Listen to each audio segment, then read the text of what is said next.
Olá, amigos, bem-vindos ao canal da Cobra Coxa. Eu sou a Wanda. Eu sou o Cosmo. E hoje nós vamos falar do 8º capítulo do livro Dogma e Ritual de Alta Magia, de Eliphas Levi. Bem, o capítulo 8 é a letra Het, H, a realização Hot e Vivens. E antes da gente ir pra frente, a gente tem que fazer um pequeno disclaimer para quem tem essa edição da Amadras, que eles, o Het é muito parecido com o Re, e eles confundiram nessa edição e colocaram trocado. Então, vê aí como é que é o Het e a diferença entre o Het e o Re. Bom, né, qual é a diferença? O Het, ele vai ter a perninha dele, né, vai ser colada. Independente do jeito que você for ver, né, o desenho, a perninha dele sempre vai ser colada na parte superior. Enquanto o Re, ele vai ter esse espaço separando, né? O Re é o 5, né? O Re é o 5. E é até engraçado, porque, por exemplo, o Re e o Het, eles parecem ter até o mesmo som. Só que o Re, né, ele tem esse som mais aberto, né, mais bucal, como se fosse de carro. Enquanto o Het, ele tem esse rezinho, né, de rei. Eu tenho bastante dificuldade de falar Het. É como se você fosse falar rei. Às vezes eu consigo. Het. Ele é um pouquinho mais chato porque ele é gutural. A gente não, é mais difícil pra gente. Né? Tanto que o pessoal faz muita semelhança com um som gutural alemão, por exemplo. Por exemplo, de It.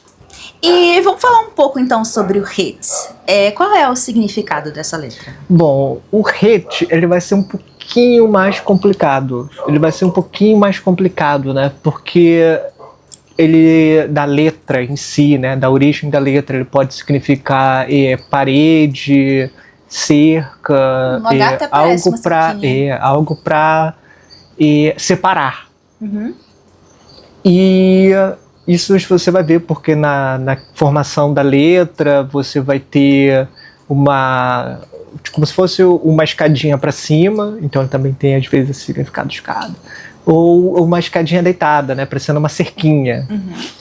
E você também consegue ver algumas pessoas que estudam, né, essa relação da linguística, da origem das letras, que ele também tem uma relaçãozinha com nó, por exemplo, né, como uma corda, né, trançada.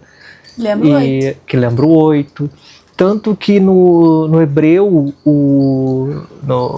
você tem, acho que é Hayat, ou é Hayot, não me lembro ao certo, tá, gente?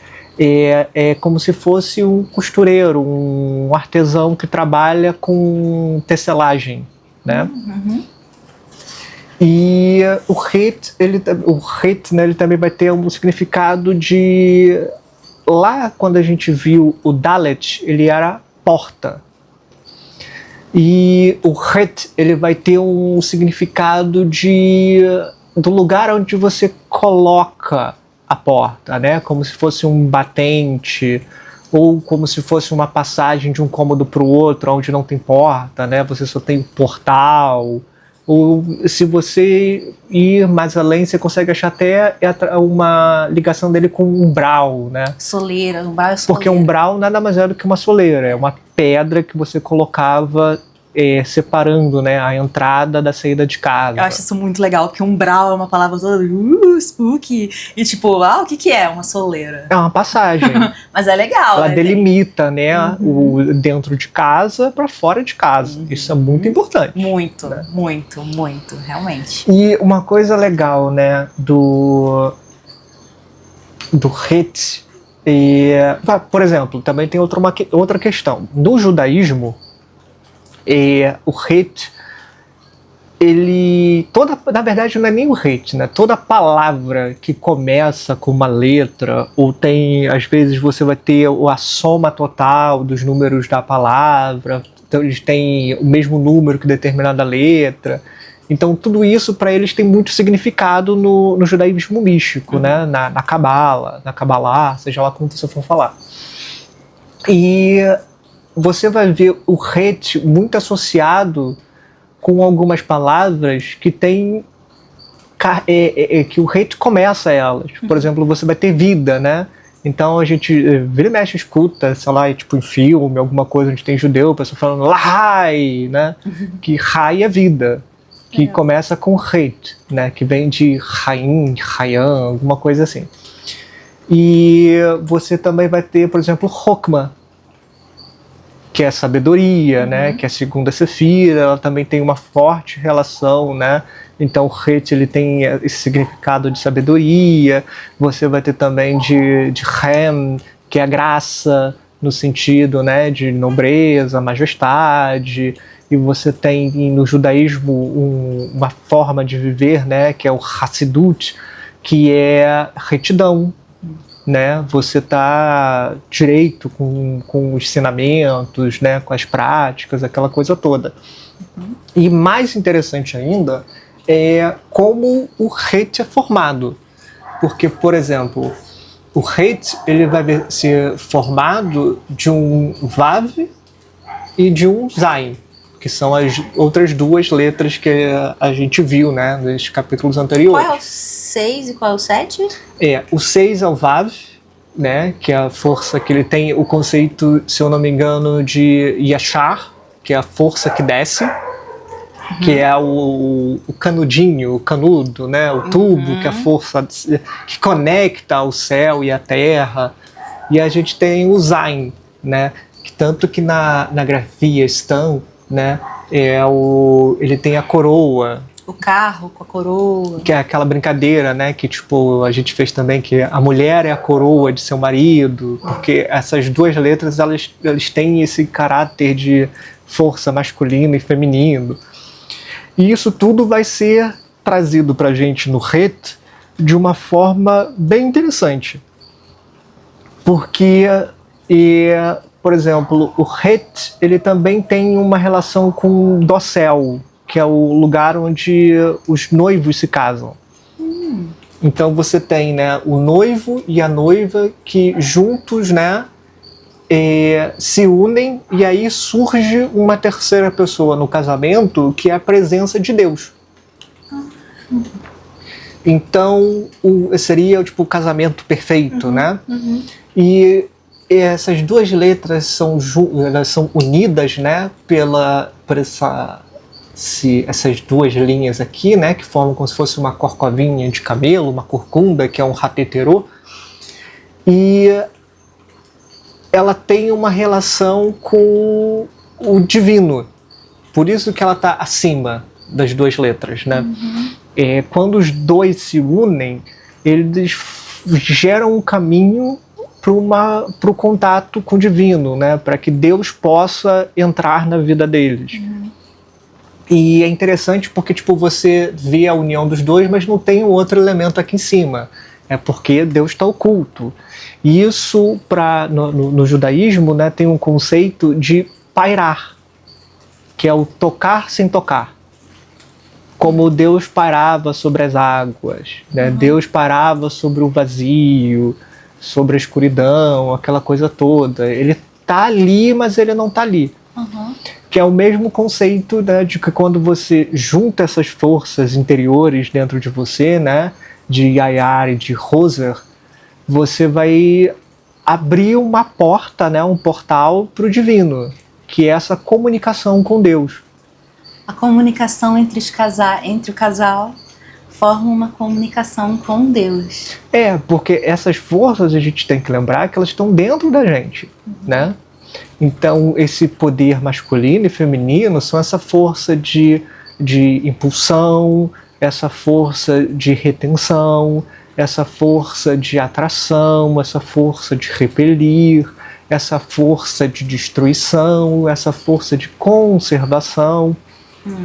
E quando você tipo, une essas correntes, né, de forças dentro de você, você põe elas em movimento, você começa a descobrir outras coisas. E ela tem essa super coisa interessante, né? Essa referência. Tanto que porque esse conceito do pairar, né? Dessas duas forças, dessa união. Porque no judaísmo você vai ter uma questão, por exemplo, isso é uma tradição oral, então ela vai variar dependendo da linhagem do judaísmo, mas, por exemplo, você tem 2 tipos de vida, né? A essencial e a de emanação. A essencial é quando você está uno com Deus, né? Quando você se perde. Então, o próprio ser divino, ele tem uma vida essencial. Ele é uno. E a força de emanação é aquilo que dá vida às coisas. Então, a essência, o seu ponto central, né, a sua fagulha divina, seria a sua vida essencial. Enquanto a força que anima o seu corpo, ela seria essa força de emanação. O uno e o múltiplo. Mais ou menos isso. Mais ou menos isso. E é curioso porque eles chamam, né, a essência verdadeira, a vida verdadeira, na verdade, de o segredo de ir e voltar, de subir e descer, né, dessa pulsação, desse movimento. E isso gera a vida, e a gente tem que lembrar que isso está associado ao Het, que vem e dá origem à palavra vida, né? O Ryan, sei lá, tipo, a vida, né? A essa vida força é isso. que movimenta tudo, né? Que vai para o seu centro e volta emanando, é a vida, né?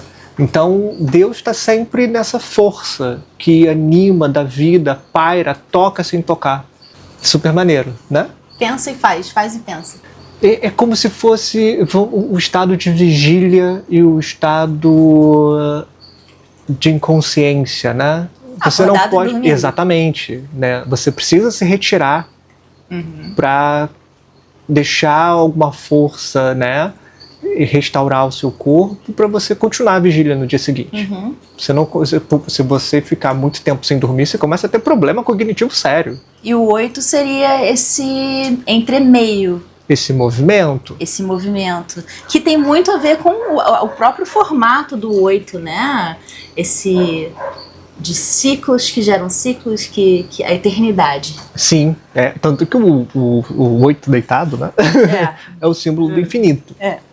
E tanto que uma coisa interessante no Het, porque o valor numérico dele é 8, né? Ele é a 8ª letra do alfabeto, e ele traz essa questão do movimento, né? Dessa força para a gente conquistar as coisas, assim, mas no sentido de conquista na questão da virtude.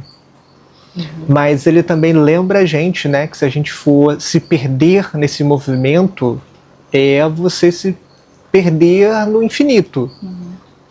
Se você se deixa ser levado pelas suas forças, você vai ficar preso perpetuamente nesse movimento de vai e vem, vai e vem, vai e vem, de sobe e desce, né?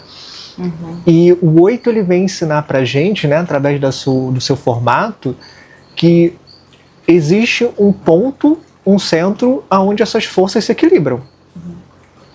Porque o 8, você consegue subir. Porque o 8, né, ele tem o meiozinho dele, que é o ponto central, que é o eixo dele, que ali ele não perde o equilíbrio.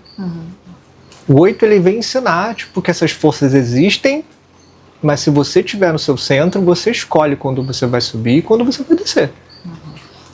E ele também ensina que se você descer, você vai subir. E se você subir, você vai descer. Porque o centro está no meio, ele não está em nenhum extremo. E aí a gente consegue voltar, né, para a carta do tarô, que aqui vai ser a carta de número 8, e o Levi faz o comparativo com a justiça. E é um grande debate, né? A justiça ou a força? Quem é o número 8? Eu já mudei de ideia 1 milhão de vezes.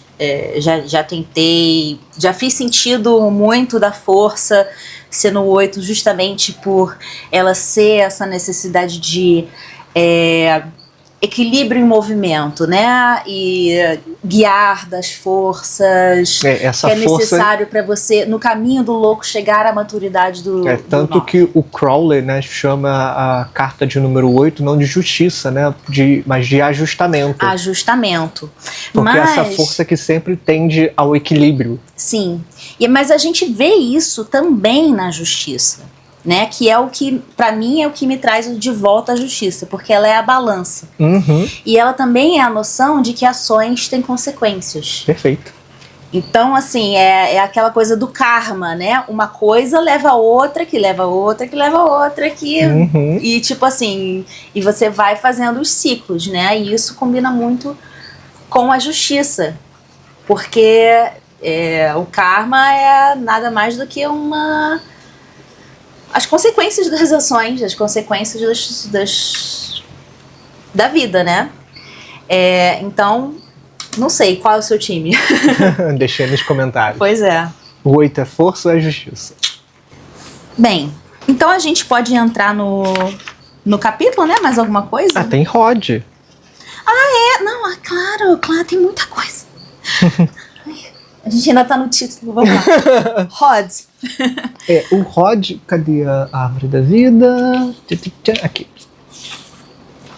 Ele vai ser, né, a Rod. Sefira de número 8. Então vamos lá, vamos contar. Keter, a coroa. 1, 2, Roquimá, sabedoria. 3, Biná, entendimento. 4, Resed, misericórdia. 5, Geburá, severidade. 6, Tiferet, beleza. 7, Nexá, vitória. 8, Rod, esplendor. Mas olha só que interessante. Porque Rod não é só esplendor. O Rod, ele concede o esplendor através de uma outra questão. Porque qual é o significado de Rod, propriamente dito, né? Primeiro a gente vai ver, né, que ele está na base do pilar da severidade. Né? E interessante porque, por exemplo, assim... Outro ponto para ser a justiça, né? Outros pontos para você... outras traduções, né, que podem ser associadas ao Rod por exemplo, você vai ter, né, o esplendor, a glória, a majestade, mas você também vai ter vigor, honra e humildade. Porque qual é a questão toda? O Rod, eu vou partir, acho que, para a parte mais importante do Rod, na minha opinião, obviamente, porque o Rod, ele vai ter uma questão com submissão. Porque enquanto Nexá é a espada da vitória, né? É o ego bem inflado que a gente falou, né? Eu posso, eu consigo, eu vou lá e faço, eu meto a mão e não tem ninguém que me segure. Rod, ele vem, o Rod, né? Rod, ele vem com essa questão de mostrar pra gente que a coisa não é bem assim. Que é o que equilibra essa força, né? Exatamente. Tá do outro lado. Então, o Rod, ele vem nessa questão de mostrar pra gente que existem forças, né, que a gente controla e existem forças que a gente não controla. E essas forças que a gente não controla, tem duas formas de você ver. A primeira é você continuar nesse impulso de Nexá, que é tipo, cara, esse negócio tá dando errado aqui, mas eu sou bonzão, eu vou fazer. É o famoso da burra em ponta de faca. Né? E é aquela questão de, caraca, putz, eu tive um dia e você teve um dia que você foi tentando resolver os problemas foram ficando maiores, ou você tem uma questão pessoal que você tenta resolver há muito tempo e ela só vai ficando pior a cada dia. O Rod, ele vem para mostrar esse outro lado, que é tipo, você não sabe a mente de Deus. Então, às vezes, quando o seu carro fura o pneu, pode ser Deus falando, para aí, porque vai ter problema ali na frente. Pode ser uma salvação. Exatamente. Você não sabe. E o Rod é esse estado. Às vezes ali vai ser o seu meet cute. Não entendi nada, mas beleza. É quando você encontra o garoto dos seus sonhos, entendeu? Nossa. Meet cute. Mas o Rod, ele não é passivo, né? No sentido de você só aceitar as coisas e ficar preso, né? Nesse 8. Ele traz essa questão da submissão, no sentido de você compreender, né, as coisas. A realidade. Não é nem a realidade, porque o Rod, eu vou chegar nesse ponto, mas o Rod Tipo, ainda as não tá... forças da natureza. Não, sim, mas qual é o problema, né? Que o Rod ainda não está em equilíbrio. Então você ainda não tem essa questão de lucidez. Ele é mais uma questão de você aprender, né, que você não controla tudo, e que você precisa ter um estado de humildade e gratidão e usar as oportunidades, né, que Deus, o cosmos, a força que você acredita tá te ajudando, né? Então quando o Rod ele vem com tipo, cara, eu tô tendo um problema com alguma questão, então esse problema é uma lição que você precisa aprender. É uma habilidade que você ainda não tem, é uma característica que você ainda não tem, é algo que você precisa passar para tirar um conhecimento que vai ser útil lá na frente. Se você sempre está nesse aspecto de trabalhar, já estar junto com Deus, né, de conexão. E aí é interessante porque o Rod ele tem essa coisa de conexão, de você como se fosse ai meu Deus, como é que eu posso dizer? Você se colocar na mesma vibração divina e por correspondência você tem essa aura de esplendor, né? Então é tipo, como você está humilde e submisso à força divina, né? Você abre um canal pro divino. E isso torna você esplendoroso, essa aura de majestade. Porque essa submissão não é só uma submissão do tipo, eu vou tomar tapa na cara e vou ficar paradinho. Não um tipo de submissão do tipo botar o rabinho entre as pernas, sabe? É uma submissão do tipo, eu tenho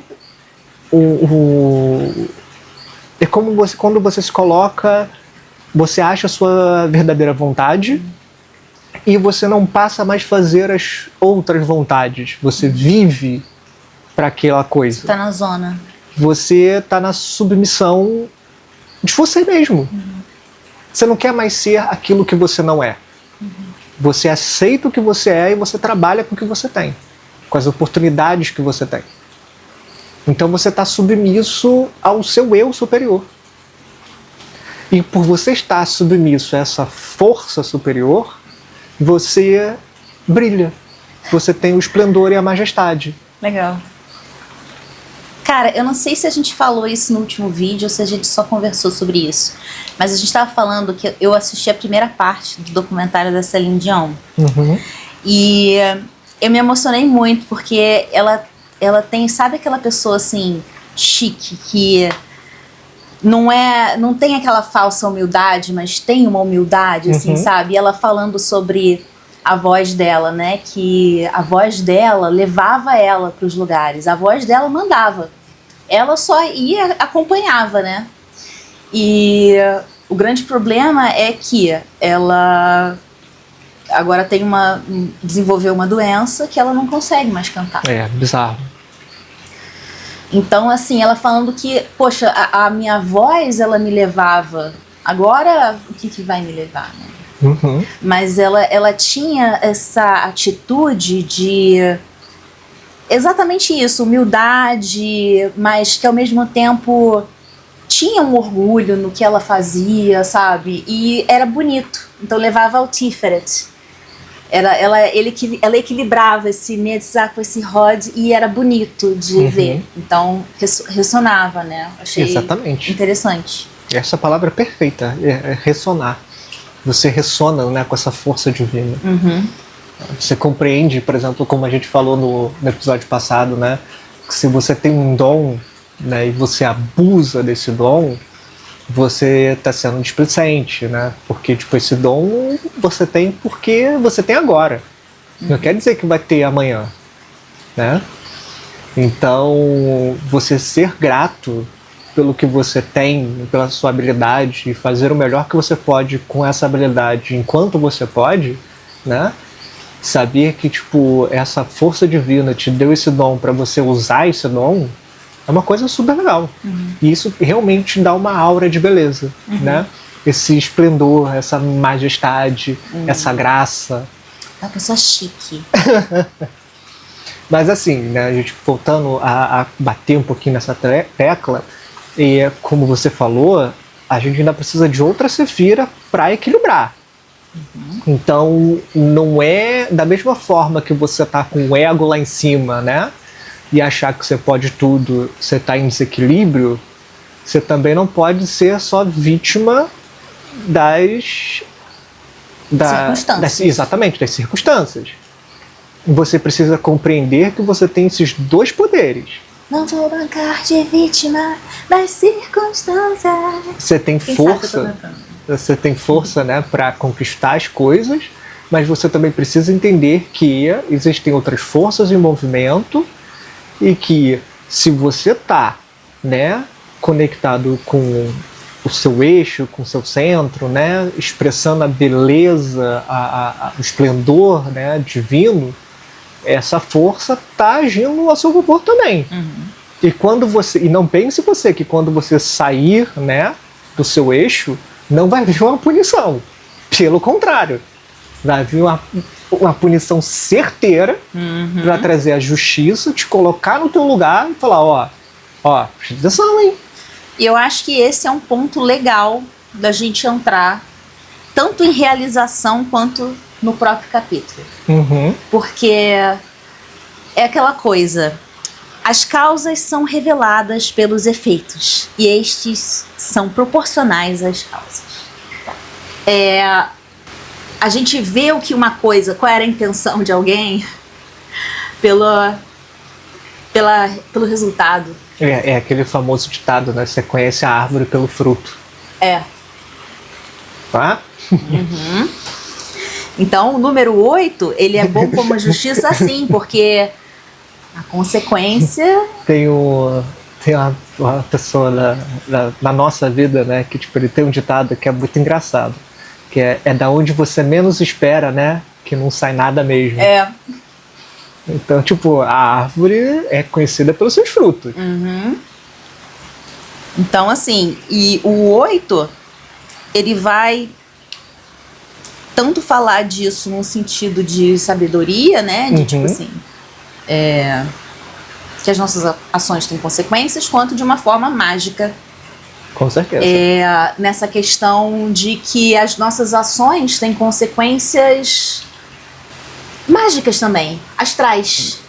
Que existe uma força que registra o peso e a realidade das nossas ações. Nossa, que poético. Perfeito. E que reflete a realidade. Então, tudo que é o resultado de tudo que foi. Então, tudo está registrado, nada se perde. Toda ação tem uma consequência. Com certeza. Né? Aí ele fala, o verbo divino, a palavra única, o tetragrama, foi afirmado pela criação quaternária. A fecundidade humana... Só nesse quesito a gente já vê essa questão bem legal, né? Porque a gente estava conversando antes do capítulo começar, da gente começar a gravar, né? Sobre o verbo. E o verbo, ele é uma palavra interessante porque o verbo é uma ideia de uma ação, né? Então, o verbo verdadeiro é uma ação que foi pensada, né? Que foi falada e que age. Boa. É uma palavra especial pro Vivi e pro Levi, né? E pra magia, né? O verbo, quando você diz verbo, né? Não é só ele correu, estava correndo, sei lá. É como se fosse realmente um ritual, né? Você tá de mente... É a palavra de Deus vibrando. Perfeito. Então, verbo, quando você lê verbo, você lê assim, o que está acontecendo no mundo. Esse é o verbo. É a palavra de Deus sendo cantada. Digamos assim. O homem compreendeu que foi feito à imagem de Deus, ampliando até o infinito a ideia que tinha formado de si mesmo. O que eu entendi disso, né? Não, eu acho legal continuar um pouquinho, porque ele fala, compreendendo Deus como um homem infinito, o homem disse a si mesmo, eu sou Deus finito. Perfeito. Mas como é que ele chega a essa compreensão, né? Depois que ele toma consciência, ele consegue perceber que ele é parte de um uno e ao mesmo tempo que ele percebe que ele é uma entidade em si e que essa entidade em si é o resultado do todo, porque não há nada separado do todo, nada não é filho de Deus. Uhum. Então, assim, tem um reconhecimento de que, assim, como o ser humano, ele tem dentro de si essa noção do infinito, essa noção de Deus, essa compreensão de si, essa iluminação, ele consegue enxergar um vislumbre, um reflexo do que seria Deus. É bem fofinho o que você tá falando, né? Oi? É bem fofinho o que você tá falando, Fofinho? né? Eu acho que é um pouquinho mais... Qual é a sua interpretação? Eu acho que quando o homem, né, primal, primitivo, ele começou a botar a massa cinzenta para funcionar, ele percebeu que ele é um pouco pequeno em relação às coisas em volta dele. E ao mesmo tempo ele percebeu que ele tinha uma coisa que nenhuma outra forma no mundo tinha, né?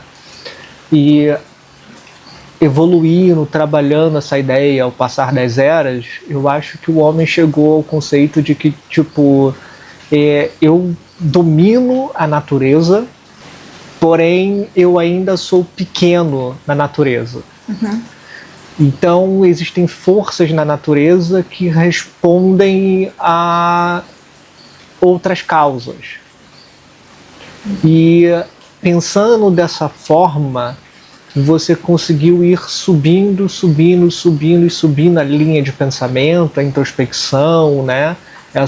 Esse mergulho, até chegar ao ponto que, tipo, se eu que sou eu, né, consigo mandar ao meu redor, dominar as coisas ao meu redor, deve existir algo semelhante a mim, né, muito superior, que comanda todas essas outras coisas.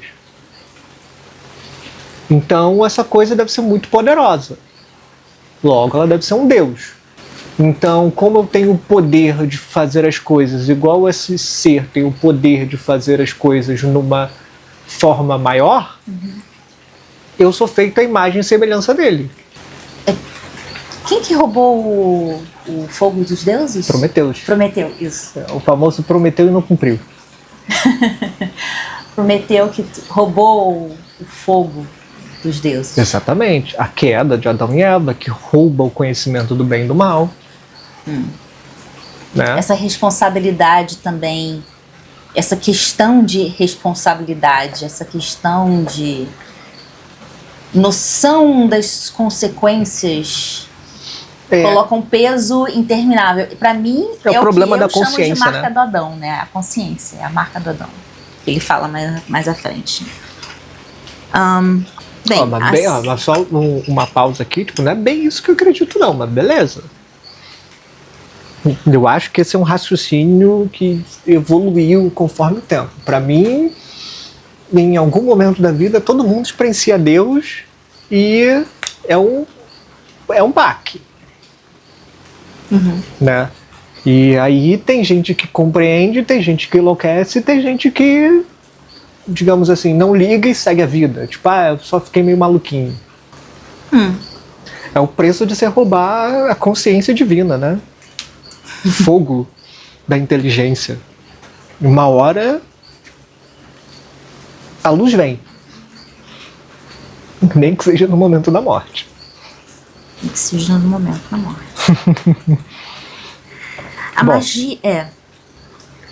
A magia difere do misticismo, por não julgar a priori, mas somente depois de ter estabelecido a posteriori a própria base dos seus juízos.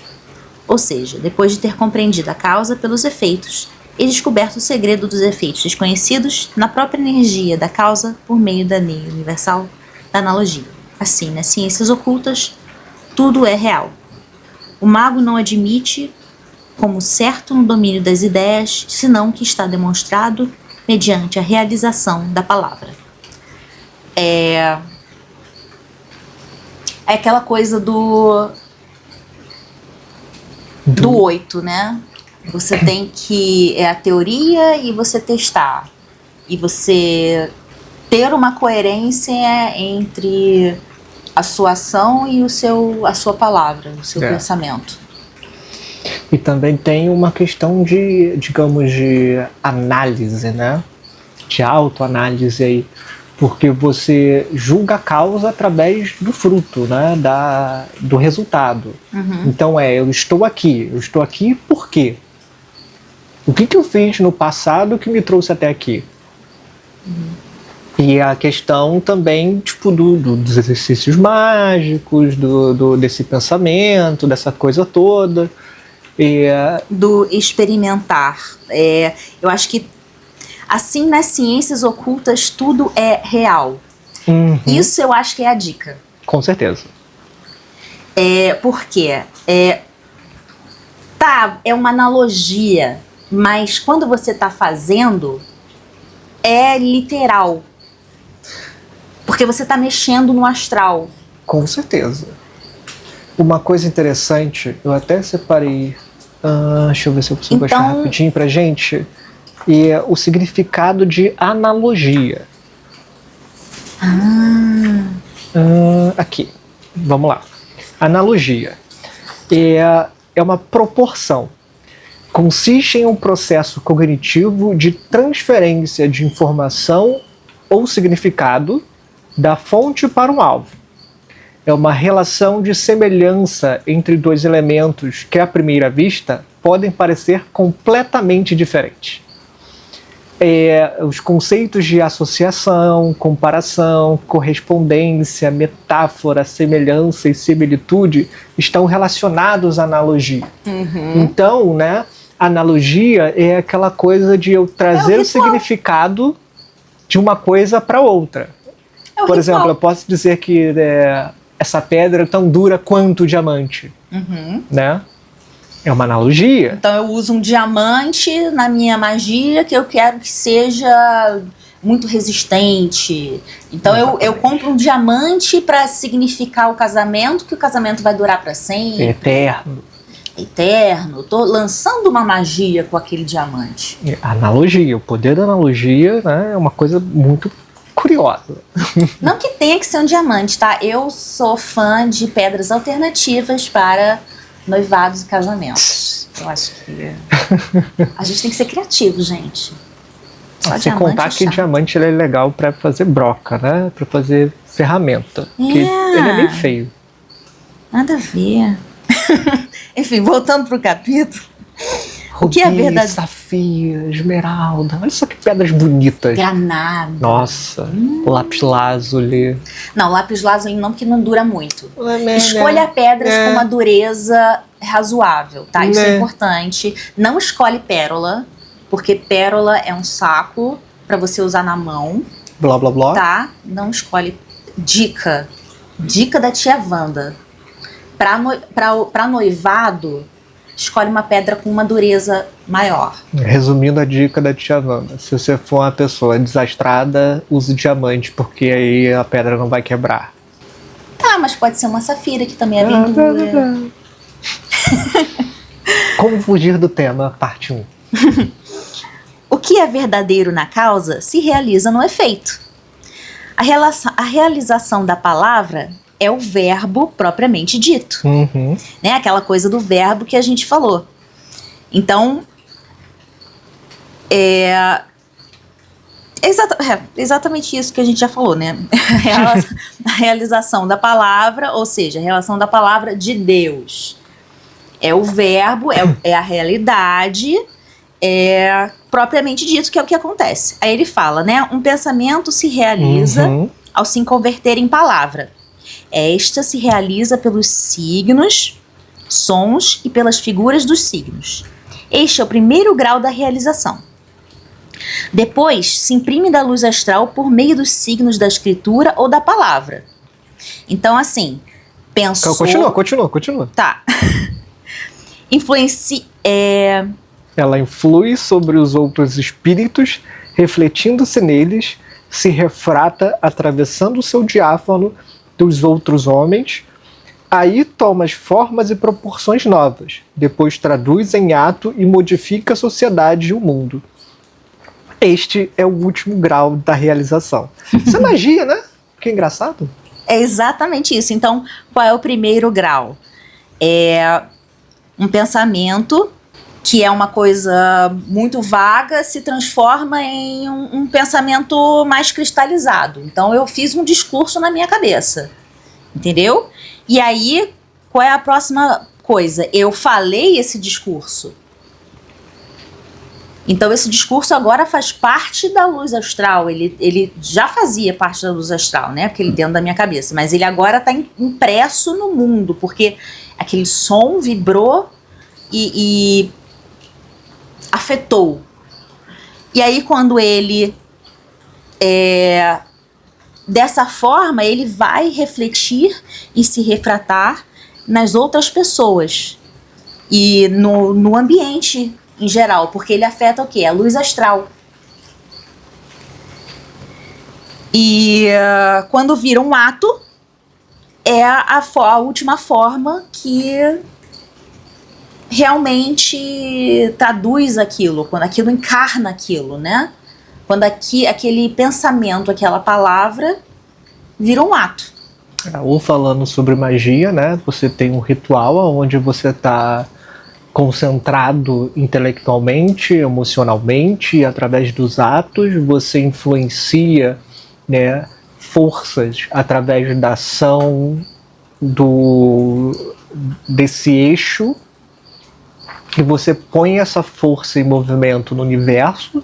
Essa força vai entrar em contato com outras forças e vai se tornar cada vez mais sólida, densa, até que ela se realize e se manifesta no mundo. Agora, não ache você que você consegue fazer isso de qualquer forma. Porque para fazer isso como um mago, né, como um sábio, você precisa estar no seu eixo. Né? Você precisa estar de mente, corpo e alma numa coisa. Precisa estar tudo alinhado. E isso é difícil. Muito difícil. E aí tem uma coisa que, para mim, é o primeiro momento que ele vem falar sobre esse equilíbrio de forças, né? E ele volta a tocar um pouquinho na questão das virtudes. Porque ele fala, né? A impressão da desobediência de Adão, conservada na luz astral, só pode ser apagada pela impressão mais forte da obediência do Salvador. É assim que se explica o pecado original e a redenção num sentido natural e mágico. É aquela questão que a gente estava falando, né? Você colocando uma força em movimento, o universo tende ao equilíbrio. Então, assim, se você não está centrado, é aquela brincadeira se você fizer alguma coisa, uma magia para alguém, alguma coisa assim, você pode acabar sendo afetado por ela.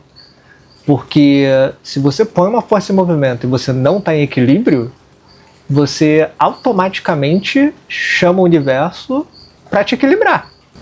É verdade. Então, às vezes, assim... me deixe mais atento. E aí você tem um acidente que você nunca mais vai esquecer e de não tropeçar. Sabe assim? Que horror! Deixa melhor com dinheiro, aí você fica pobre pra caralho, você tem que contar cada centavo, assim, sabe? Você aprende a economizar. Sabe? Assim, cuidado com o que você pede, com o que você coloca, né, em movimento de uma forma mágica. Até porque Se, por exemplo, você pede para estar atento, né, com o sentimento de medo, você não vai atrair uma atenção de um sentimento de sabedoria. Se você pede dinheiro, né, com sentimento de falta, você está pedindo para uma força de falta. Né? Então é por isso que magia é meio perigosa, né? E ele falou no capítulo anterior que a pessoa que brinca com magia, né, tá como uma criança brincando com fogo perto de um barril de pólvora. Porque você precisa estar no seu centro. Você precisa estar equilibrado de mente, corpo e alma. Você precisa saber o que você está fazendo, você precisa querer o que você está querendo, você precisa... o engraçado falar querer, né? Porque às vezes nem sempre a gente quer, tá? Porque às vezes você quer, eu quero dinheiro. Você quer dinheiro ou você quer pagar suas contas? Ou você quer comprar um carro novo? Ou você quer comprar alguma coisa? Porque se o teu desejo for de compra, não é de dinheiro. Seu desejo é ter aquele objeto, aquela coisa. Eu quero amor. Você quer amor ou você quer uma pessoa em específico? Porque se você quer uma pessoa em específico, talvez você vai ter um relacionamento que não tem amor. Então, assim, cuidado com o que você quer. Seja sincero. É aí um ponto que a gente volta, ele começa falando logo no início. Conhece a si mesmo. Porque você precisa ser sincero com você. E é engraçado porque pode parecer tipo assim, mas eu sou sincero. Cara, não é. Não é porque a mente engana muito. A gente se perde nas coisas. A gente se perde nos próprios discursos. Exatamente. Ainda mais quando a pessoa é um pouquinho mais inteligente, assim, às vezes... Pior ainda. Cara, às vezes é muito pior, porque a pessoa ganha aquela arrogância e aí ela consegue se convencer muito bem. Exatamente. E aí é difícil de você convencer ela de uma coisa básica que tá na frente dela. Mas eu sou super inteligente. Como assim você vai me corrigir? É brabo, é difícil. Eu gostei desse parágrafo aqui, ó. A luz astral, ou a alma do mundo, era o instrumento do todo-poderoso Adão, convertendo-se em seguida no instrumento do seu suplício, depois de ter se corrompido e perturbado pelo pecado, que misturou um reflexo impuro às imagens primitivas, que compunham para sua imaginação virgem o livro da ciência universal. Então é aquela coisa, né? A luz astral, ela, no Adão primitivo, antes da queda, ele vinha tudo naturalmente. Como nos animais, ele não tinha um pensamento assim, eu quero comer, mas eu não vou comer agora porque isso, porque aquilo. Não, ele ia lá e comia. Ele olhava a coisa e ele via a verdade plena daquilo. Ele não tinha projeções. Caramba, e pensamentos. Que parte maneira. Aonde tem isso? Logo depois. Eu não tô conseguindo achar. É logo depois da que você leu. Não, no meu tá muito, muito diferente. Sério? Muito. No meu tá escrito a luz astral. Não, a luz astral, figurada nos antigos símbolos pela serpente que morde a sua cauda. Não, isso tá embaixo. Em cima. Logo acima desse. Não, o meu tá do jeito que eu li. Tipo, a impressão da desobediência de Adão. Logo depois disso. Não tem. Não tem? Não tem. Ué? Pulou todo um parágrafo? Pulou todo um parágrafo. Caraca! Ó, vantagens pra madras, hein? Errou as letras, mas, pra vocês não verem que eu tô mentindo, ó. Aqui tá a impressão da desobediência de Adão, conservada na luz astral, só pode ser apagada por outra marca. Por outra impressão mais forte. É assim redenção. Que só pode aplicar o pecado original e a redenção no sentido natural e mágico. Logo depois vem a luz astral figurada nos antigos símbolos pela serpente. O meu tá faltando um pedaço. Gente, tradução. Não tem o que fazer. Mas eu achei interessante, então vou Relê, por favor, Vou reler, porque essa ok. parte eu não tenho. A luz astral ou a alma do mundo era um instrumento do todo-poderoso Adão, convertendo-se em seguida no instrumento de seu suplício, depois de ter se corrompido e perturbado pelo pecado, que misturou um reflexo impuro às imagens primitivas, que compunham para sua imaginação virgem o livro da ciência universal. Caramba! Uau! Então, o que o pecado... O pecado é aquela coisa assim, aquela quebra Uhum. com a união plena com Deus. Exato. Fez. Você agora, você tá vendo refratado. Primeira refração. Aí da primeira... Aí agora tá tudo... E você não sabe mais, você tá num lugar de espelhos. Isso que eu ia comentar. A sensação que me deu foi exatamente essa. Tá Como se tudo fosse uma casa de espelhos. uma casa de espelhos. Você não sabe mais onde tá Deus. Aquele Qual efeito, é a verdade. Aquele efeito de brincadeirinha, quando você é criança, aí você pega um espelho e põe na frente do outro. E aí Sabe? você não sabe mais qual é o de verdade. Você não tá mais olhando plenamente para a face de Deus. Entendeu? Você tá vendo através de reflexos. Você tá vendo através de reflexos. Que são as cefiras, né? As emanações. Né? Que são São as ocultações. as ocultações. A luz, então aí a gente segue, né? A luz astral, figurada nos antigos símbolos pela serpente que morde a própria cauda, representa a um tempo a malícia e a prudência, o tempo e a eternidade, o tentador e o redentor. Então, essa consciência que, ao mesmo tempo, o separa, é a mesma consciência Que une. que o fará ele se redimir e voltar para Deus. Então ele caiu, agora ele tem que voltar, mas ele volta com um novo conhecimento, ele volta num novo nível, né? Ele agora é consciente. É o segredo da espiral, né? A cada volta você sobe, Que é engraçado, porque, tipo assim, é interessante conversar com pessoas mais velhas e até parar pra refletir de vez em quando, né? Porque depois de um tempo parece que a gente continua sendo uma criança com uma consciência diferente, né? Verdade. A gente, quando tá na presença de outras pessoas, a gente é sério, a gente é reservado, a gente é isso, a gente é aquilo outro. Mas quando a gente tá em casa, a gente é bem moleque, né?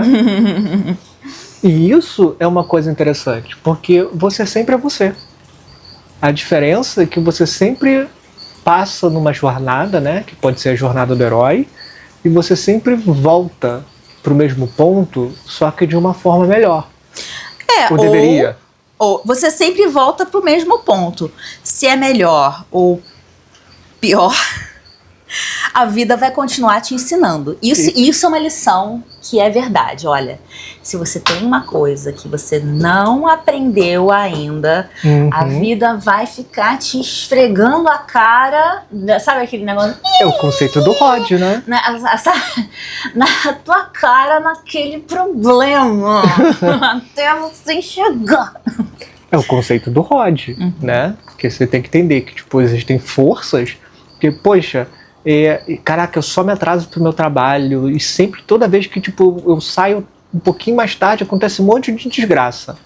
O ônibus quebra, o pneu do carro fura, acontece alguma coisa, eu sempre chego, tipo, 1 hora mais tarde, alguma coisa assim. Será que o universo quer me mostrar alguma coisa? Que eu deveria acordar 5 minutos antes? Nossa, eu já perdi 3 empregos por causa disso. Meu Deus. Todo mundo na minha família, meus amigos não me chamam mais porque eu tô sempre 5 horas atrasado. Nossa, o que será que aconteceu? E ó, eu não sei se deu pra perceber que a gente é carioca pelo sotaque, né?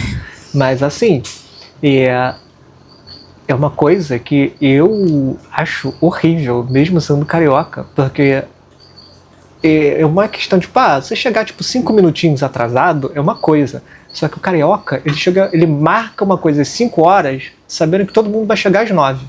Não, não é. Depende do carioca, depende. Chegar às... Não, isso é sacanagem. Não, mas isso é um conceito do carioca.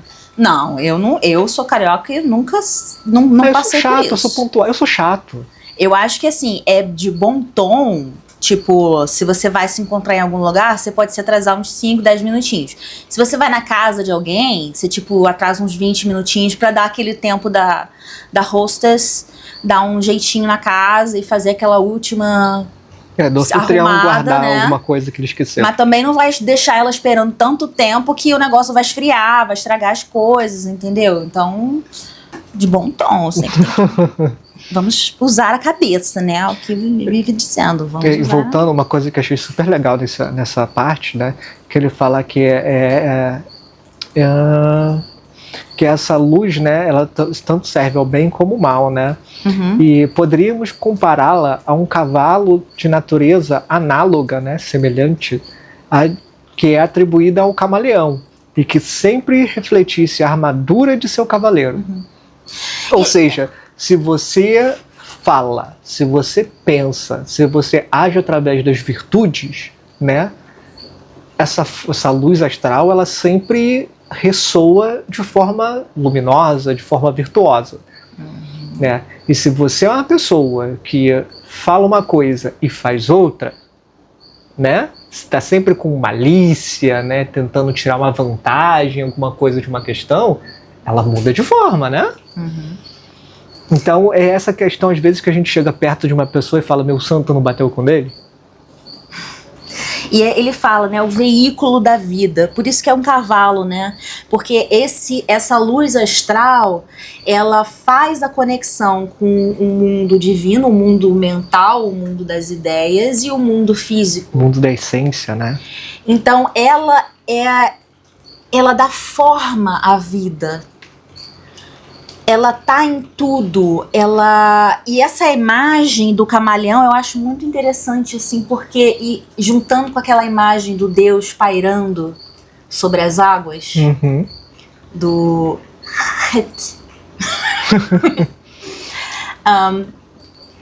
como se fosse cada ser e cada coisa fosse envolta e permeada por uma substância refletiva que reflete.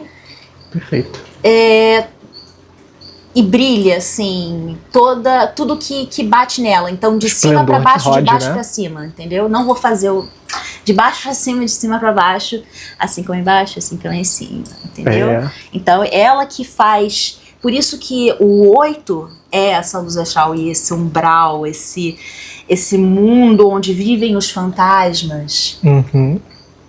onde vivem, né, os anjos E os demônios. e os demônios. E ele fala, né, mais pra frente. A luz astral é a realização ou a forma da luz intelectual, tal como esta é a realização ou a forma da luz divina. Uhum.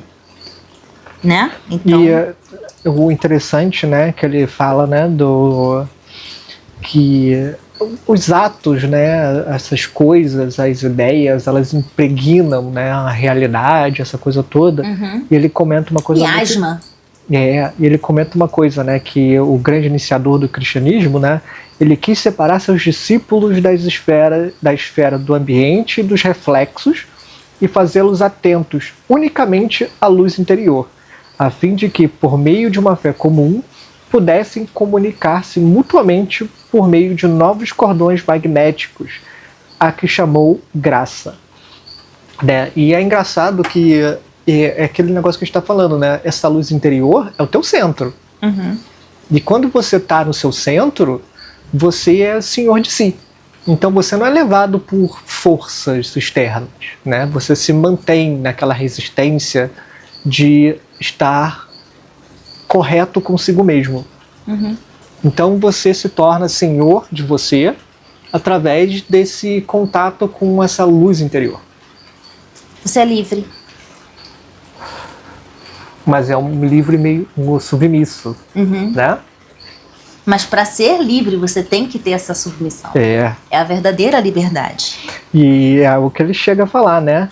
Opor uma corrente à outra é renovar o poder da vida fluídica, que é, né, você movimentar essas energias, né, você estar ciente dessas duas forças. Cada vez que eu vou fazer o negócio, eu vou me fazer de um jeito diferente. Eu vou fazer um pouquinho mais pra cá, um pouquinho mais pra lá, um pouquinho mais pra cá, um pouquinho mais pra lá. Cada dia eu vou fazer um pouquinho melhor. Uhum. A lei da realização produz o que chamamos o respiro magnético, de que são impregnados os objetos e lugares, o que lhes comunica uma influência conforme com nossas vontades dominantes, principalmente com as ações que são confirmadas e realizadas por atos. E é aquela coisa, né? Quando você faz algo com uma intenção, aquilo imprime uma imagem, né? Uma energia em alguma coisa. É por isso que na magia, né, você tem os objetos mágicos, né? Você tem talvez exercícios de tentar ir, sei lá, ir numa biblioteca, pegar um livro e tentar entender as percepções que vêm, ou você se concentrar numa pessoa quando você está em algum lugar e tentar captar, né, os vários sentimentos, as várias intenções que tem num lugar. Vou falar, por que tem todo um mercado para comprar objetos que já foram de certa pessoa? Porque aquele objeto, ele tem uma coisa da essência daquela pessoa. Aquilo foi tocado, foi magnetizado pela alma daquela pessoa. Porque numa espécie de magia mais densa, né, de uma magia mais prática, digamos assim, você precisa, sei lá, ou talvez na radiestesia, por exemplo, você precisa de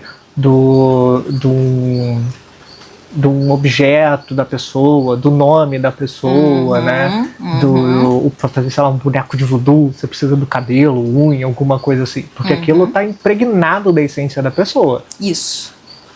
Da mesma forma como você pode reparar em determinados lugares. Por exemplo, se você for numa igreja, né, e você se botar ali no sentido de percepção, você vai sentir uma energia daquele lugar. Se você for, o que eu não recomendo, mas sei lá, se você for num cemitério, alguma coisa assim, você também tem uma energia muito forte. É por isso que tem gente que é muito sensível energeticamente e vai no hospital e, cara, eu preciso sair daqui. Não tô bem. Olha, eu não sou católica, mas a Basílica de São Pedro, no Vaticano, e a Casa de Santo Antônio, em Portugal, olha, são lugares que me fizeram chorar. Só da vibração, assim, a noção histórica, tinha uma... É uma coisa que realmente mexe com o seu corpo. Mexe muito com você isso. E isso acontece o tempo todo.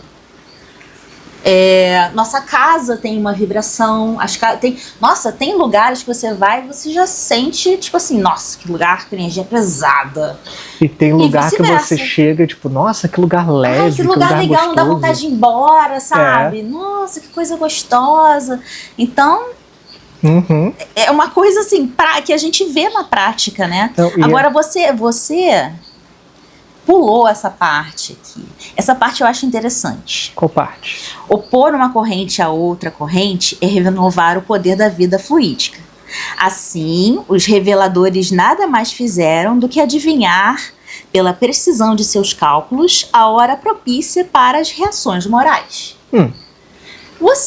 Se você está num certo tipo de leitura, você poderia ler e falar isso aqui.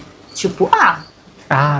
Ele só se aproveita da onda da galera para fazer e ele aproveita a onda que tiver para falar o que o povo quer na hora certa. Então, na verdade, ele tá só manipulando as pessoas, é um grande falso. E tem vários lugares que tem pedacinhos do texto que você pode ler de uma forma assim, tipo, hã? Só que se você ler de uma forma mágica ou energética, muda.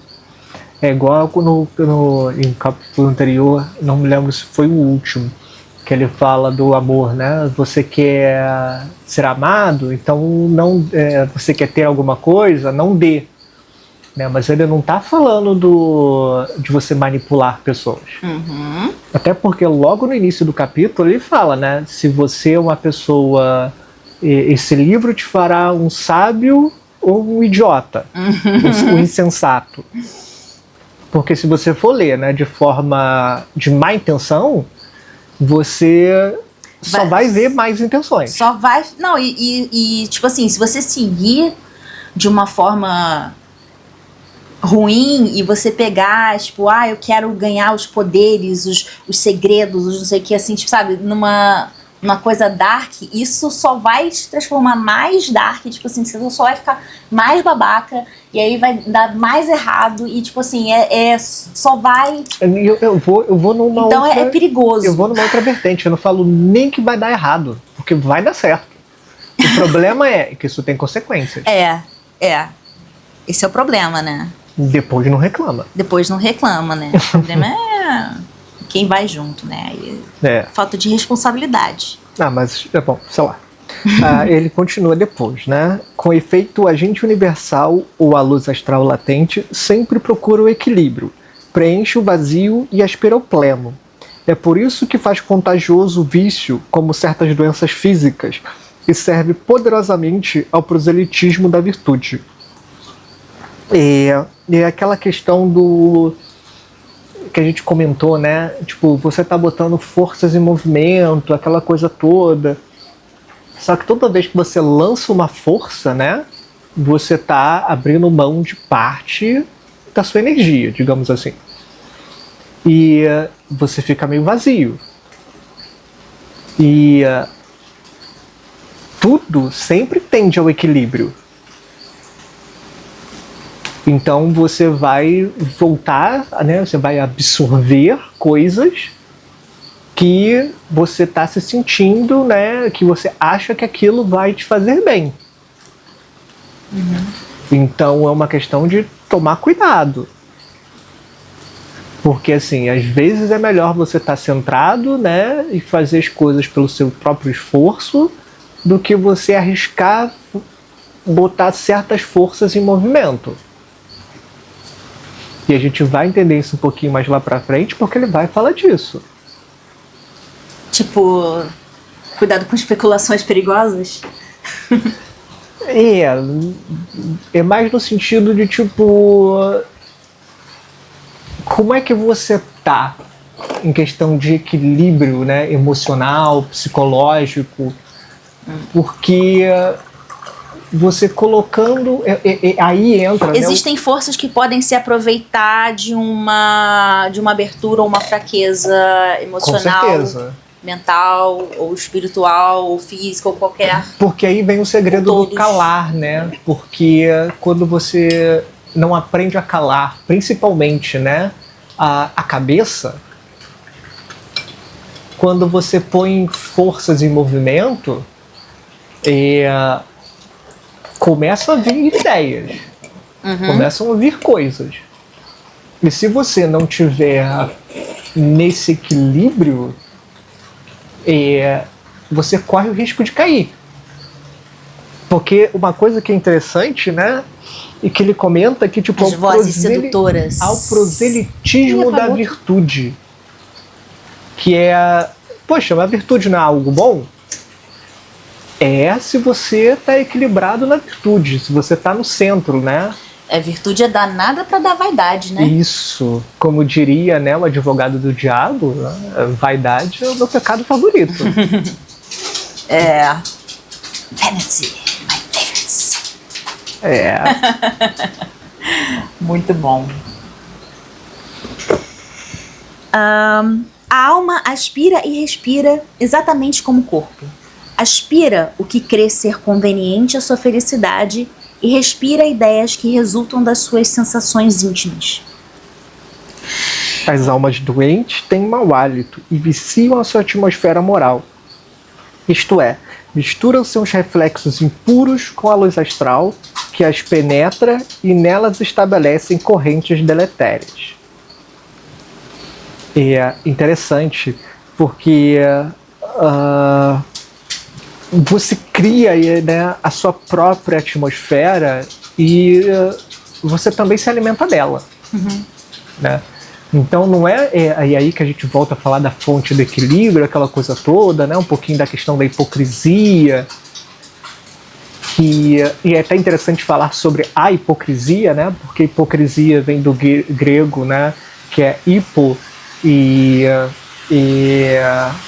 krinen, que num sentido eles viam, né, de uma questão de atuar, de encenação, né? Então os atores eles eram tipo hipocratos, mas ela também tem um significado de hipo, que é baixa, né?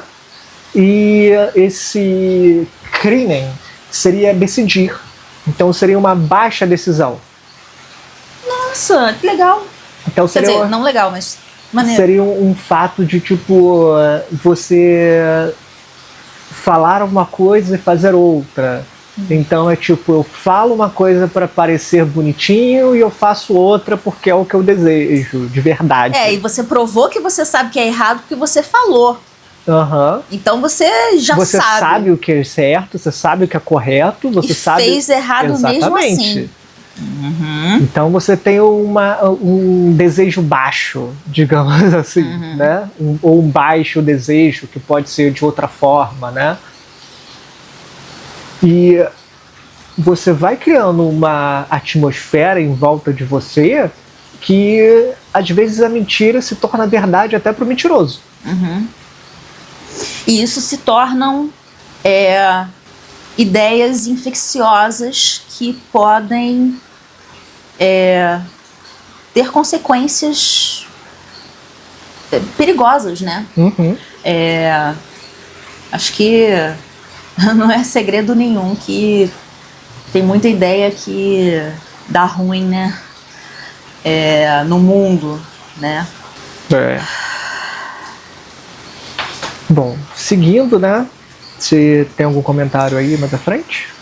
Não, eu achei interessante esse negócio da alma aspirar e respirar, né? Ela aspira o que crer ser conveniente à sua felicidade. Então ela puxa o que ela acha que vai fazê-la ser feliz e ela respira, bota pra fora as ideias das suas sensações. Então o que ela quer fazer, sente que quer fazer. E esse movimento, assim, ele pode ser totalmente tomado por ciclos viciosos. Com certeza. Com certeza.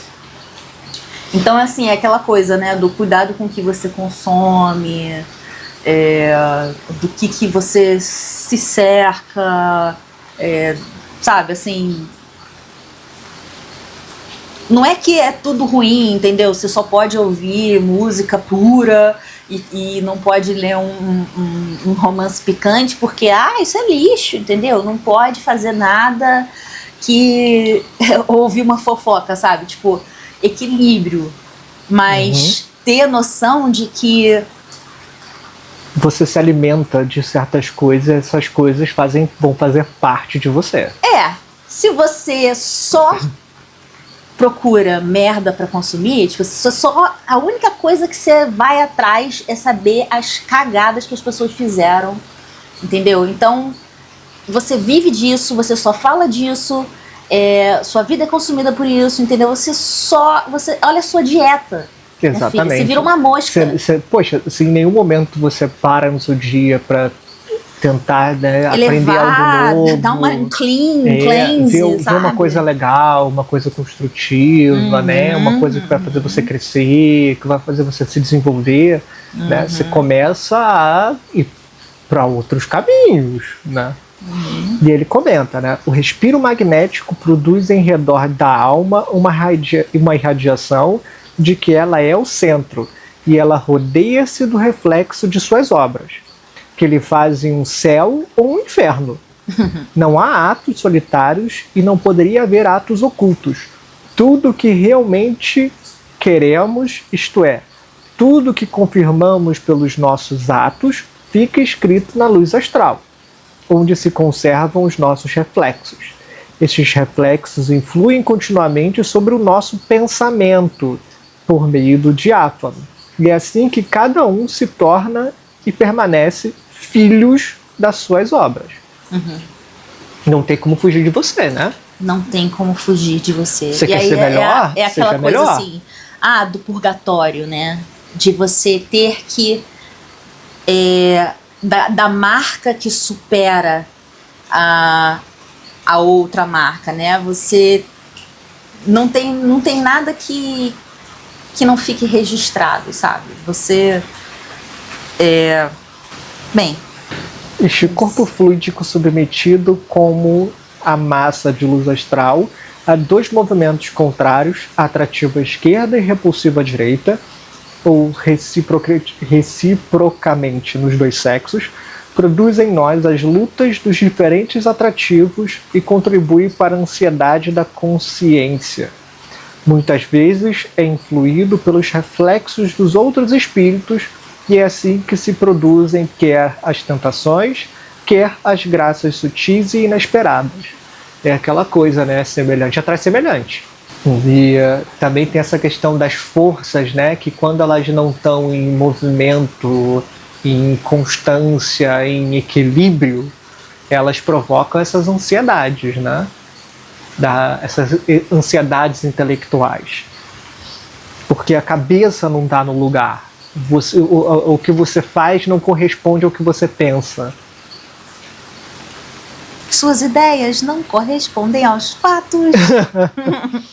As duas forças da luz astral podem ser figuradas por uma balança, em que são pesadas as nossas boas intenções para a vitória da justiça e a emancipação da nossa liberdade.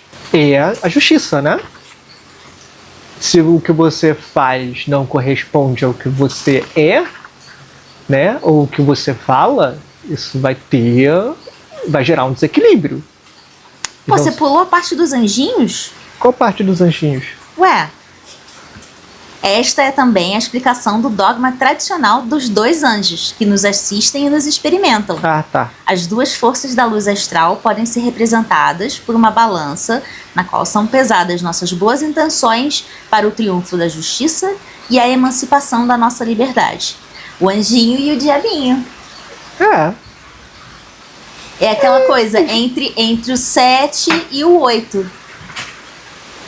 Uhum. Entre o 7 e o 8. A nossa vontade, a nossa liberdade, o nosso prazer, Uhum. versus a nossa submissão, a nossa responsabilidade, a nossa humildade. Perfeito. Então, o equilíbrio disso, né? Uhum. Nem muito num, nem muito no outro. E essa parte aqui eu gosto. Se você tiver alguma coisa antes, você me fala. Que é: há duas espécies de realizações, a verdadeira e a fantástica. A primeira é o segredo exclusivo dos magos, a outra pertence aos encantadores e os feiticeiros. As mitologias são realizações fantásticas do dogma religioso, e as superstições são o sortilégio da falsa piedade. Mas mesmo as mitologias e as superstições são mais eficazes sobre a vontade humana do que uma filosofia puramente especulativa e exclusiva de toda a prática. Ou seja, não adianta pensar, não adianta ficar, né, alimentando a ideiazinha, porque no final o que conta é o que você faz.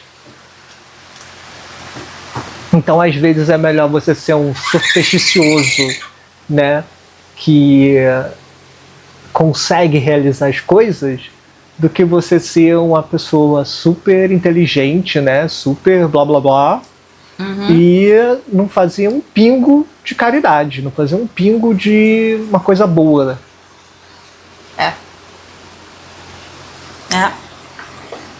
Ele continua: os pensamentos que não se traduzem em palavras são pensamentos perdidos para a humanidade. As palavras que não são confirmadas por atos são palavras ociosas, e não há grande distância da palavra ociosa à mentira. E é o pensamento formulado por palavras e atos que constitui a boa obra ou o crime. Logo, querem vício, querem virtude, não há palavra da qual não sejamos responsáveis. Principalmente, não há atos indiferentes. As maldições e as bênçãos sempre têm seu efeito e qualquer ação, seja qual for, quando é inspirada pelo amor ou pelo ódio, produz efeitos análogos ao seu motivo, ao seu valor e à sua direção. Ou seja, não adianta nada fazer uma coisa de forma falsa. Se você não está realizando uma ação com um sentimento, né, e no sentido real, essa força está indo em outra direção, tá bom?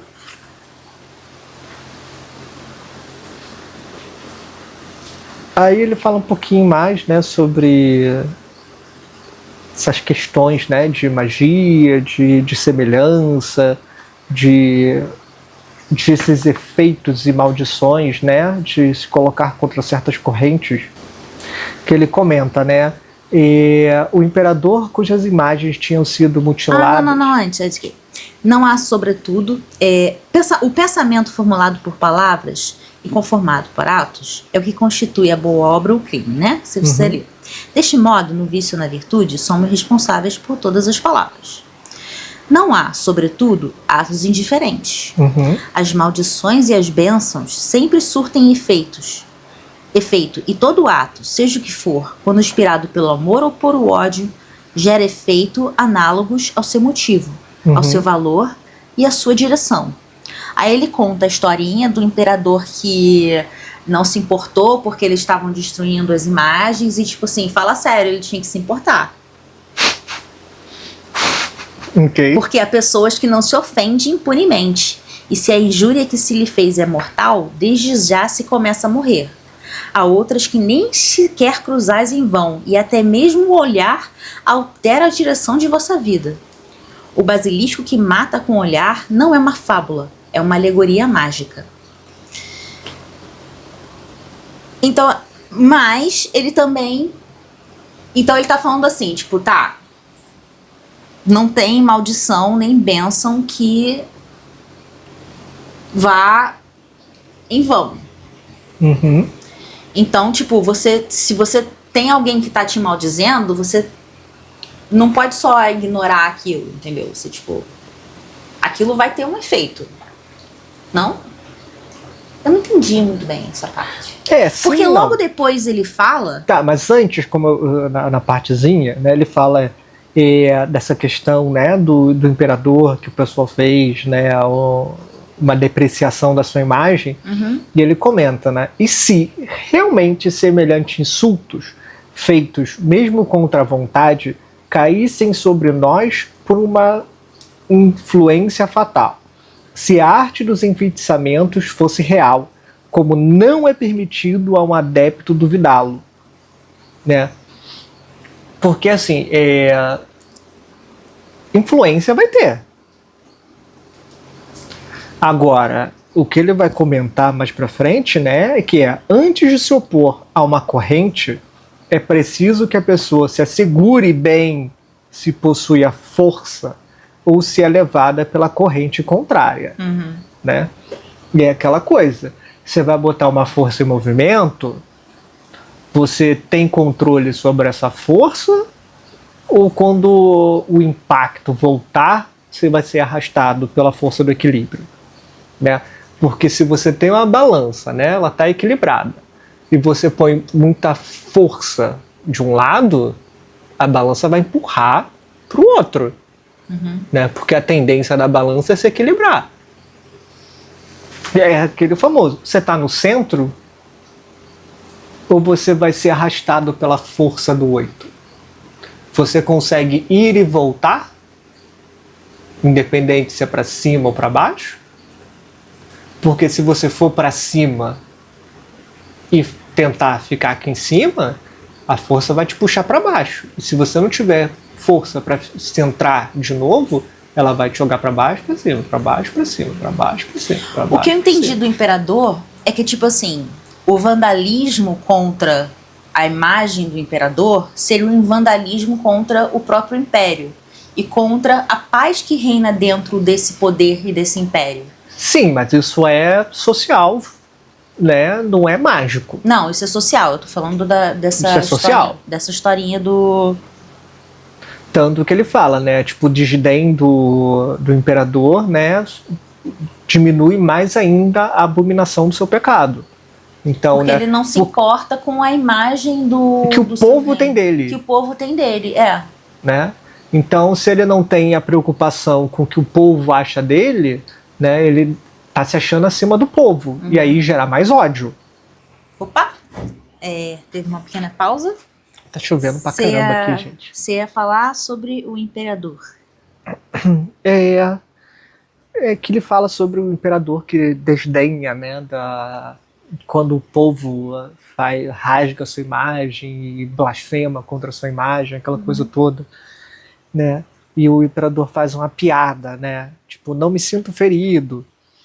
E o Levi comenta, né? E se realmente semelhantes insultos feitos mesmo contra a vontade caíssem sobre nós por uma influência fatal, se a arte dos enfeitiçamentos fosse real, como não é permitido ao adepto duvidá-lo, né?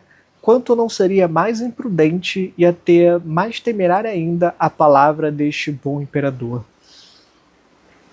E aquela questão, né, de tudo tem um efeito, né? Tudo tem um impacto sobre uma força. E e ele até comenta depois, né? Antes de se opor a uma corrente, é preciso que a pessoa se assegure bem se possui a força ou se é levada pela corrente contrária. Porque se você, né, se coloca, né, de um jeito que várias pessoas vão direcionar as suas intenções, as suas emoções, né, contra você, e você não está com equilíbrio, né? Você não sabe fazer a coisa, você está sendo levado, né? Você corre um risco de ser lançado a lugares sombrios.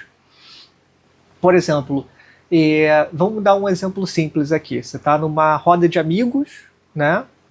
E é um exemplo prático, tá, gente? Não mágico. Você está numa roda de amigos, todo mundo tem uma ideia sobre uma questão e você levanta e fala, eu discordo. Você precisa estar muito consciente do motivo, né, pelo qual você discorda e muito seguro da sua informação, do seu pensamento, porque isso pode te colocar numa situação complicada. Né? E aí quando a gente fala sobre magia, né, quando você lança uma energia e você não está preparado para resistir, né, ou pelo menos para voltar ao equilíbrio, né, como o 8 ensina para a gente, né, que ele é um ciclo, né? Quando você põe uma força em movimento, você tem que voltar para o seu centro, né, e praticar o calar. Acho que é uma das partes mais difíceis. Né? Que é você, tipo, ok, eu fiz, foi, acabou, eu não vou voltar nessa ocasião. Porque quando você põe essa força em movimento e você não volta para o seu centro, né, existe uma força dessa natureza, né, que tende ao equilíbrio, do ajustamento, da justiça, que ela vai te arrastar de volta para o centro. E se você não tem o controle, né, o poder para ter domínio sobre essa força, ela não vai parar no centro. Porque você parou lá em cima. Então a força de equilíbrio é te levar lá para baixo. E quando ela te leva lá para baixo, você continua em desequilíbrio. Então ela volta e te joga lá para cima. E aí você cai, né, naquele fluxo de altos e baixos, altos e baixos, altos e baixos, e você é levado pela correnteza. E às vezes, né, isso significa algo muito ruim. Porque se você está lá em cima numa fase de muito otimismo, e você não consegue ter o equilíbrio, né, sobre essa força de você descer naturalmente para o seu centro e saber que tipo, tudo é um movimento, tudo é cíclico, tudo são fases, e talvez a queda seja uma depressão. Porque quando você acha que você é muito, né, a queda é maior. E aí, quando você se acha que é o maioral e você quebra a cara, você descobre que você não é nada. E aí é perigoso, né, essa questão toda. De você se colocar contra uma corrente na qual você não está preparado para enfrentar, né? E você vai acabar sendo só arrastado por essas forças.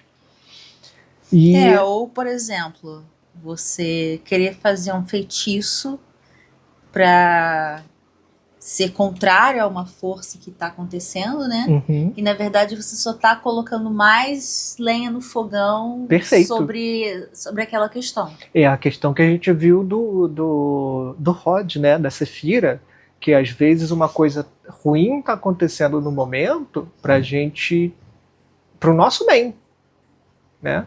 É aquela questão de quando a gente consegue ver, né, essas duas forças trabalhando ao nosso favor, né? A força da misericórdia, a força da severidade, né? A força de Hesed e Geburah, a gente vê a beleza de Tiferet. Então, se você está passando por um momento ruim, né, é um momento de aprendizado. É um momento de separar, olhar aquilo e falar, cara, o que eu estou fazendo de errado? O que não está dando certo? O que eu preciso mudar? O que eu preciso mexer? Ou se alguma coisa está acontecendo, né, aquela questão de, pô, beleza, eu não sei por que isso está acontecendo comigo hoje. Mas eu sei que tipo, eu estou no meu centro, eu estou com Deus, né, digamos assim, e que isso é pro meu bem, que isso tá me preparando para uma coisa futura. Cuidado também com esse discurso de tudo é pro meu bem, né? Então, mas foi o que a gente conversou lá no início. É perigoso esse discurso também. Sim, mas você tanto tipo, a mulher você apanhando, precisa... não, é pro meu bem, é pro meu bem. Não. Tá, mas não tô falando disso, porque a gente comentou lá no início que tipo, o Rod, ele tá na base da severidade. Então ele não é equilíbrio. Você não pode confundir uma coisa com a outra, né? Você não pode tomar aquilo como se fosse a sua verdade plena. Não, ela ainda é parte da verdade. Assim como Nexar, né, que é a vitória, né, o ego inflado, é você todo super poderoso, também não é realidade, né? Você precisa saber que tem coisas que você pode agir, você pode manifestar e você vai conquistar, e tem coisas que você precisa aceitar, né, de uma forma de submissão à vontade divina, porque você não controla o mundo. E você precisa conseguir conciliar os dois, equilibrar os dois. Então, se teu pneu fura do carro, não adianta nada você pegar um baseball bat e bater no teu carro xingando horrores, né? Fechar a porta com raiva porque o pneu furou. Às vezes é melhor furar um pneu do que você tá, tipo, a, sei lá, 120 por hora numa estrada alta com um caminhão vindo na contramão e teu pneu furar naquela hora. Então, assim, tem males que vêm pro bem. E você, como você não tem... como normalmente, né, a gente está em estado de vigília, a gente não consegue compreender o todo, a gente não consegue ver o plano de Deus. A gente não sabe o que Deus está separando, preparando pra gente. Às vezes você não está conseguindo conquistar uma coisa porque o plano de Deus, né, a sua verdadeira vontade, é outra. Então você precisa estar atento para essas coisas. Então você precisa ter o equilíbrio. Da mesma forma que você precisa estar atento para as coisas boas que acontecem na sua vida, você também precisa estar atento para aprender com as coisas ruins, né? E super concordo com você. Tipo, se você achar que você tem que dar graças por tudo que acontece na sua vida, você continua em desequilíbrio. Porque você não pode ser Nexar e você não pode ser Rod. Ou você tem que ser Tiferet, você sempre tem que estar na coluna do meio. Você sempre precisa estar em equilíbrio. Porque se a gente for ver, né, lá na árvore da vida, é o... Aqui. a gente sempre vai ter essa brincadeira dos ternários, né? Essa questão toda do ternário se repetindo. Então você vai ter o primeiro ternário, cujo equilíbrio é Keter. No seu reflexo, né? O equilíbrio de Hesed e Geburah é Tiferet. E aqui a gente tem uma grande balança, porque o equilíbrio de Neixá e Hod ou é Tiferet ou Yesod. Se você confundir qualquer uma dessas duas forças como sendo o seu centro, cara, você está desequilibrado. E aí você vai sempre ser levado por essa balança da justiça. Porque se você pesar para um lado, Rod vai vir com tudo. Se você agir só com Rod, né, Netzah vai vir com tudo. Porque você não está em equilíbrio. Então você sim precisa estar sempre atento a essas duas forças. Você precisa compreender, você precisa ver, mas você não pode achar que aquilo ali é o certo. Porque o conjunto da obra que mostra a beleza. Né? É você saber que tem coisas boas e coisas ruins. E que nem toda coisa ruim é literalmente ruim.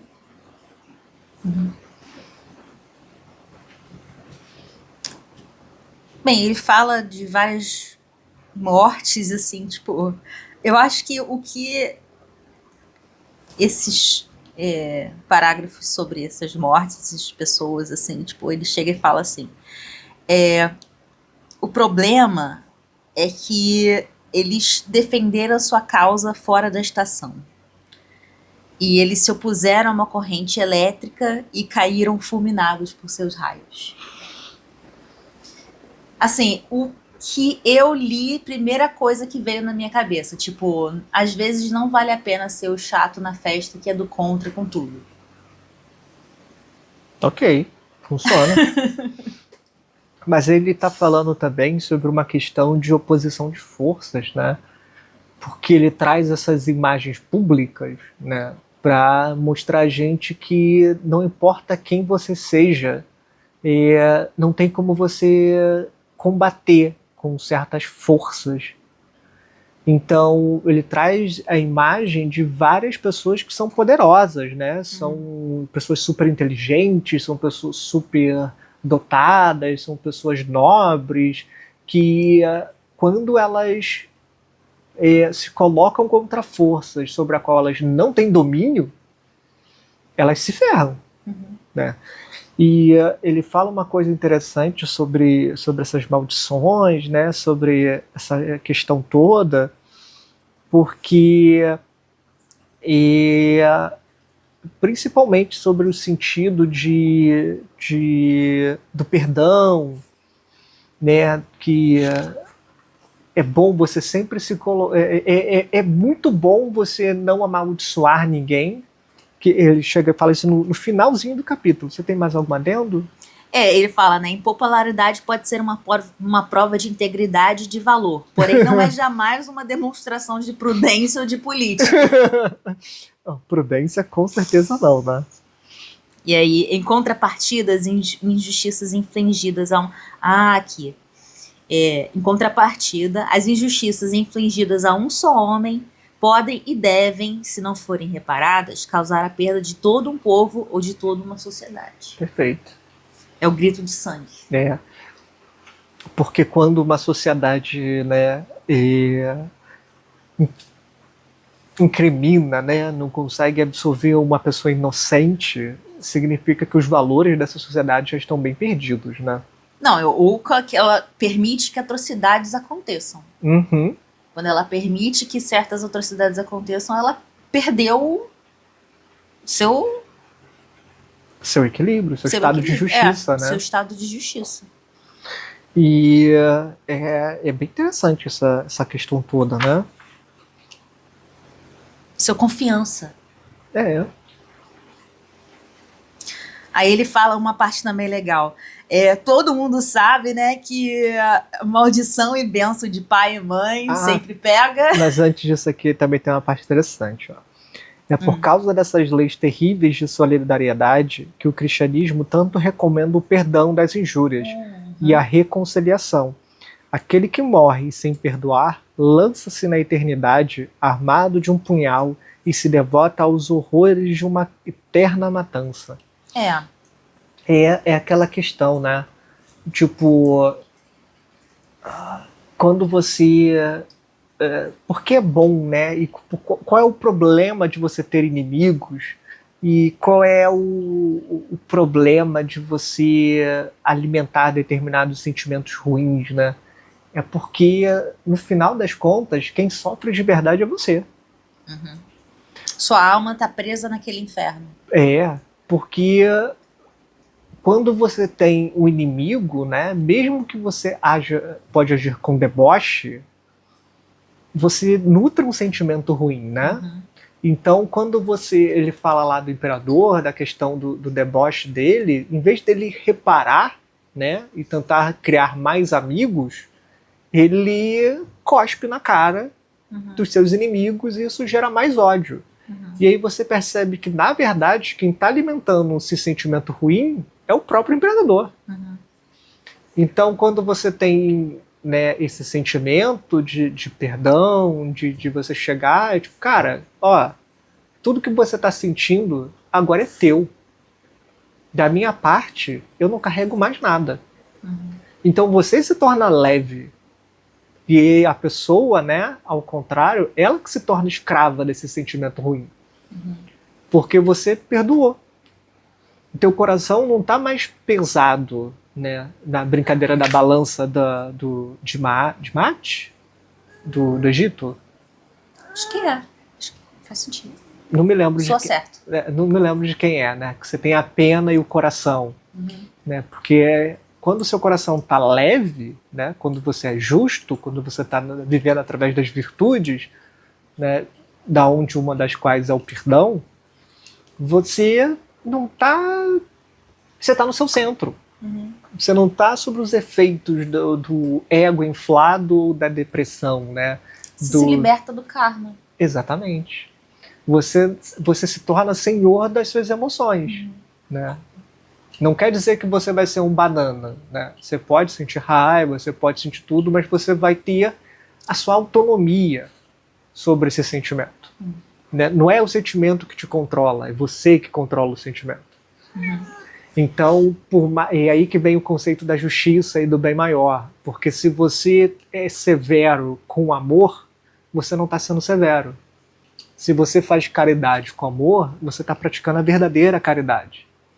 Né? Se você pratica qualquer virtude, né, com um sentimento, com esse bem maior, com esse bem divino, você está praticando uma coisa muito superior. Então é muito diferente você brigar com alguém por cólera, né, por raiva, do que você brigar com alguém pro bem dela. Por amor. Por amor, né? Por esse sentimento divino. Mas não é no sentido de possessão, tá, gente? Tipo, você tá fazendo... Não, é no sentido de, tipo, você querer o bem da pessoa de verdade. E você, mesmo assim, você aceita a liberdade da pessoa. Você não força, sabe? Você briga é muito diferente. Porque você continua mantendo o direito da pessoa seguir a sua própria vida. Mas você não consegue ver o sofrimento dela e ficar parado. Então é aí que você reconcilia as coisas. É aí que como ele fala, né, você redime o pecado de Adão. Né, você alcança essa redenção. Porque você não está brigando por uma imposição pessoal sua. Você compartilha da dor do outro e você usa esse poder ativo, né, para auxiliar os outros. Não é tipo, fulano tá se ferrando, eu vou pegar ele pelo cabelo, eu vou arrastar e vou tirar ele daquele lugar. Não, mas no momento que fulano precisar, eu tô aqui. E no momento que ele precisar, eu tenho essa força ativa de ação de ajudá-lo. É complicado, não é fácil. E isso se confunde muito fácil, né? Porque como a gente está falando, porque a partir do momento que você alcança um estado de virtude, você precisa conceber, né, que aquilo é um estado, uma virtude, você precisa voltar para o centro, porque se você manter, né, eu sou super humilde, eu sou super bonzinho, eu sou super isso, aquilo outro, rapidinho aquela força, né, te arrasta para baixo e você nem percebe que você está no vício. Né? Aí fica fácil pegar as pessoas pela vaidade, né? Aí ele fala das maldições, né? De pai contra filho, de mãe contra filho, essa coisa toda. Cuidado, se uma pessoa próxima de você tá te maldizendo, assim, tipo, é uma coisa que às vezes é tipo assim, aquilo volta pra própria pessoa, né? Sim. Que ele chega a comentar, né? Com efeito, quanto mais os laços que unem duas pessoas são estreitos, tanto é mais terrível nos seus efeitos o ódio entre elas.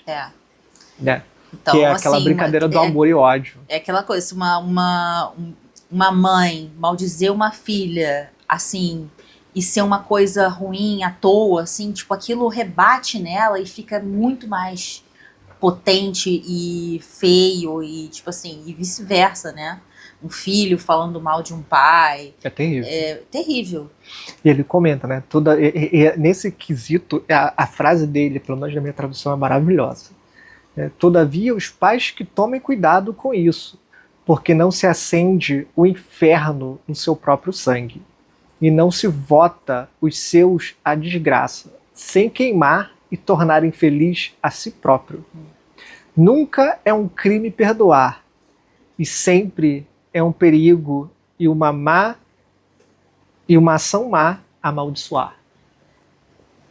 Então, assim, né, tipo, é muito mais fácil a gente perdoar, né, e seguir as coisas, e tipo, tudo bem, né, não é ter sangue de barata, mas é uma questão de, tipo, não carregar para si, né, certos sentimentos.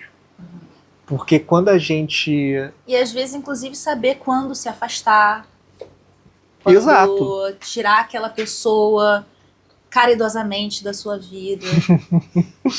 Perfeito, é real. Porque, tipo, não é uma questão de você... Eu não vou mais deixar você ser uma pessoa, assim, que sacaneia os outros. Eu não vou deixar essa oportunidade nem acontecer, porque eu não vou estar aqui. Tá, mas você tem que partir desse ponto através do tipo, ok, eu te perdoo. Eu só não quero mais você perto de mim. E você vai viver a sua vida. Você não fica voltando, tipo, mas fulano de tal, mas o fulano de tal. Porque fulano? Cara, você não perdoou. Você continua preso àquela pessoa. E é aquela questão, né? Os laços que nos unem torna muito mais fácil, né, as influências dessas pessoas.